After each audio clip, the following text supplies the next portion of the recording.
to Animal Crossing every day. I am the one that's bringing you Animal Crossing today. I hope you like it. I made it myself. I mean, I didn't make the game. That was really hard.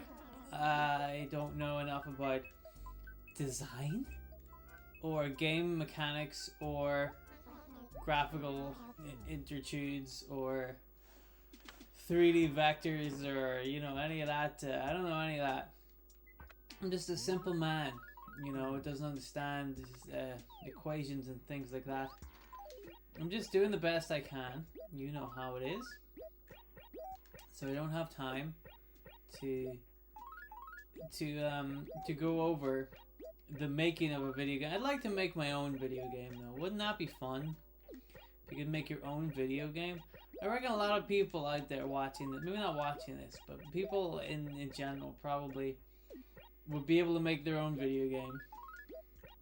I'm tempted to. Where was Crazy Red? Let me see, what's the day that he say? 14th of November.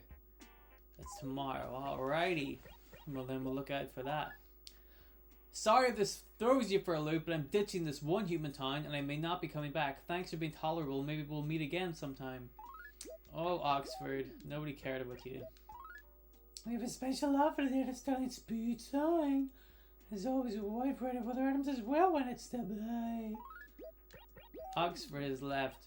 What am I going to do? My favorite person called Oxford was never in this game to begin with. I mean, I'm not that bothered about Oxford, frankly. Somebody else in the town? Now that Oxford is gone. Where was Oxford? He was up here. Let's see. Carmen, Hector, Kiki, Gwen, Tom. Nobody new is in the town yet. So maybe tomorrow we'll get a new person. So if you could make your own video game, what would that video game look like? What would it be?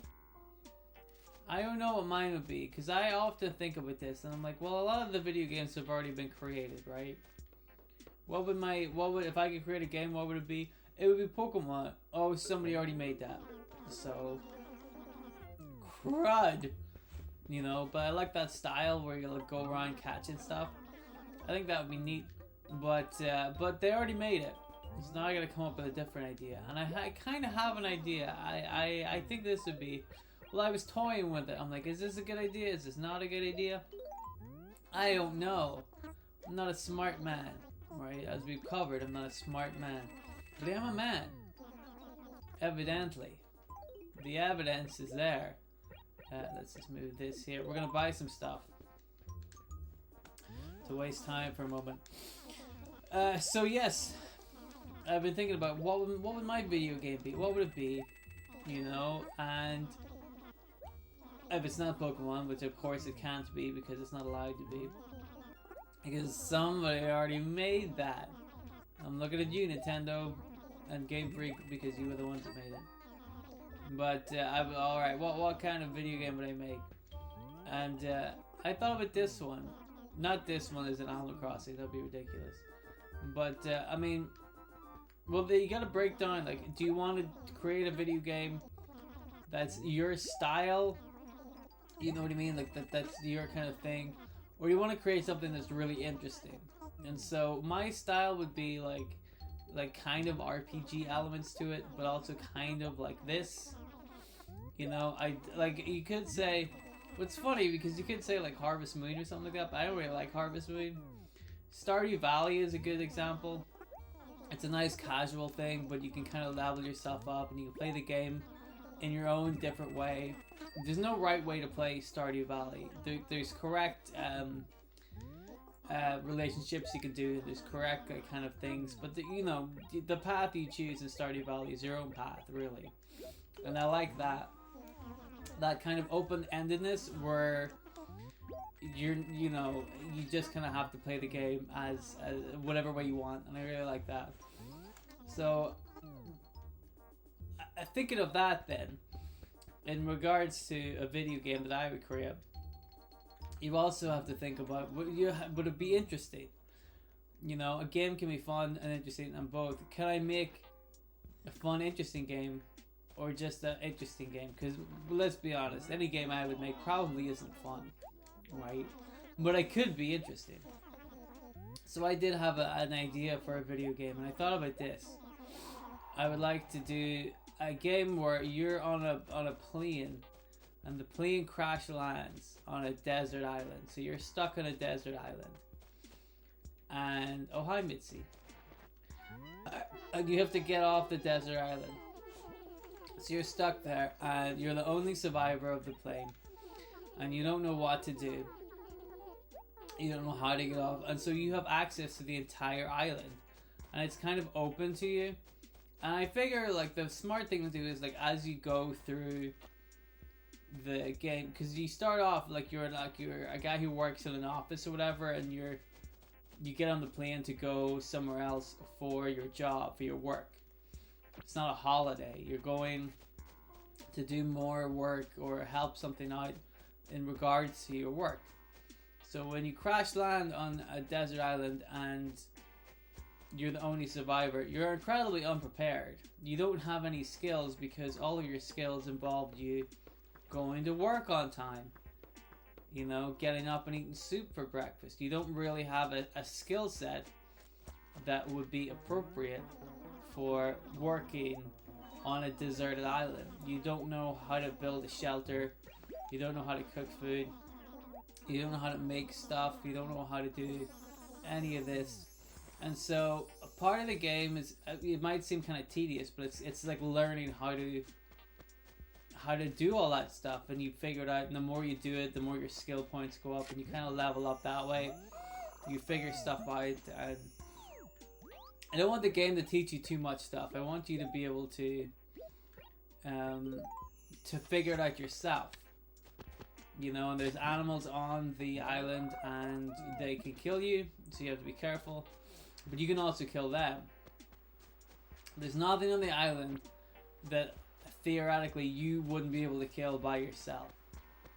Like if you saw a pack of wolves, for example, you could learn the skills necessary to be able to take down a pack of wolves. But the first time that you meet a pack of wolves, you might be woefully unprepared for it because you don't know how to deal with it.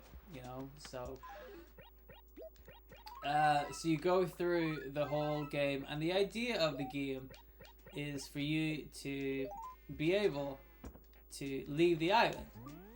You know what I mean? You have to go back to society, and you figure out different ways, but also obviously you're doing that at the same time as you are doing the survival aspect of it. So you have to stay alive, and you also have to make like beacons to attract other people, or try to craft a raft or something like that in order to go into the sea. That's very risky, of course. The problem with that is, and I have it kind of set in so that like you can die on the island, but like you respawn, right? So you can do the game again. And it's the same thing as if you go out on the ocean with your boat, and you if you get too far without finding anything, you will go back to the island. You know, if you go too far without food and water, you know, find another ship or another island or whatever, you go back to the island. You keep going, and you have to find out a more efficient way to go to your destination, a more efficient way to plot your way out of there. You know, for example, ships come along every so often, but they don't come along that close to the island that you're on. So you have to find a way to either get to those ships or attract those ships to you. And I'd like to do a couple of like false finishes where sometimes you get on the ship and you're like, oh, this is great, but then the ship crashes and sinks, and you're the only survivor of that too. And so you go back to the island, and you're like, all right, well, was that a one-off? Was that just like one ship that sank, or is it all the ships that sink? You know. And the same, like, you can attract a plane to your island, but is there a place for the plane to land? Then if you want to attract a plane to your island, you have to make sure that the plane that you attract, it can't be like a passenger, like a huge jumbo jet, because that can't possibly land and take off again on a deserted island. It needs to be a smaller plane, and they're rare and harder to find.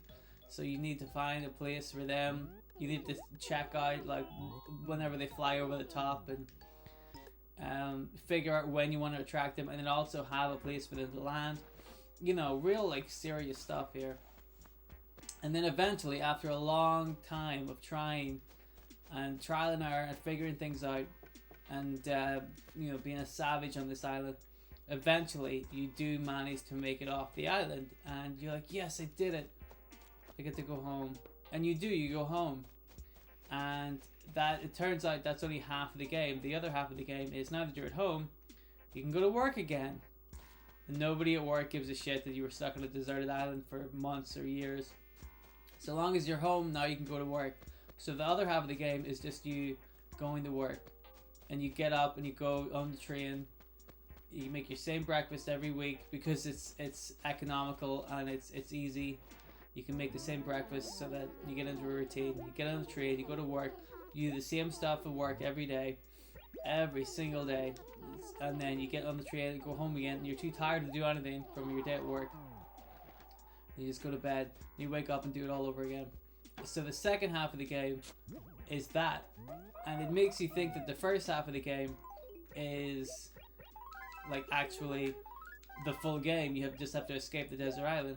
But really, the first half of the game is once you get to the second half of the game, the first half of the game is making you realize that you like the freedom of life. It seems like you have to go back to society. That's the point of the game. But really, it's making you look at society and think, is this what people were born to do? To work 5 days a week in an office for somebody you don't care about for little money? Isn't it more freeing and exciting to go and live by yourself on an island? Sure, you could die from wolves at any time, but isn't that more fun than just dying of exhaustion and tiredness, working for some guy for 60 years, you know? That, and so like that's how it ends. Oh, it's Stucky playing basketball, alright. So that's how the game ends. You just die. But you have to work like a ton of hours, and it's the same thing over and over again, and there's no variety in it. It gets really boring, but that's the point, you know. So that's, if I could make a video game, that's a video game I would make. And if somebody has already made this video game, please point me to it, because I've never heard of this before. And if somebody hasn't made this video game yet, then if they do make it, I'm going to point to this video as evidence to say that I came up with that idea first, and I deserve all the money from the sales of the game because I came up with that idea. I've had that idea for ages, and it's so unique that nobody else could possibly have made it. So that's it. Anyway, today's episode's over. Thanks for watching. I'll be back in tomorrow. Goodbye. Don't work too hard.